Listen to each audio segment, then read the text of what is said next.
The girl was mourning her deceased mother in front of the grave, when unexpectedly a blue spider lily grew from the grave. Curious, the girl reached out to touch it, only for the flower to instantly wrap around her wrist and forcibly pull her into the pitch-black underground. When the girl opened her eyes, the darkness that met her gaze filled her with fear, causing her to retreat repeatedly, only to bump into something even more terrifying.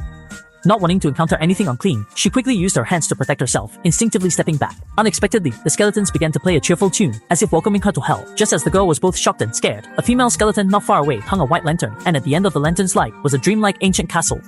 Before the girl could react, she picked up the blue othershore flower from the ground and wore it on her head as an ornament.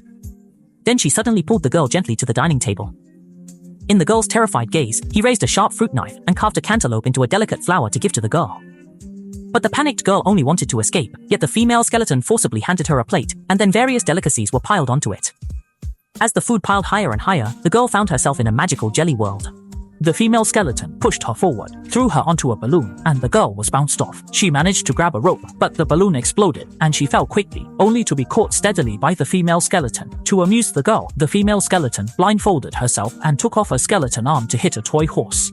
Seeing the female skeleton's comical appearance, the girl, who was initially full of fear, finally couldn't help but laugh, so she took the leg bone of the skeleton next to her, leaped, and hit the toy horse. The girl realized that the female skeleton meant no harm to her, so she happily played with her. This was a joy she hadn't experienced since her mother's passing.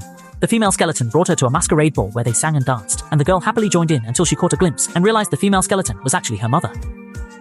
She joyfully threw herself into her mother's arms, savoring the moment of warmth and care, fearing it was just a dream, and worried she would soon be separated from her mother. The mother lovingly caressed her cheek, then took off the blue othershore flower and placed it on the girl's head. The girl deeply embraced her mother, but the next moment she was pulled back to the cold reality. Just when the girl felt extremely lost, she discovered the othershore flower on her head. Only then did the girl realize it was not a dream, and a smile finally appeared on her face, realizing her mother had always been there, never leaving.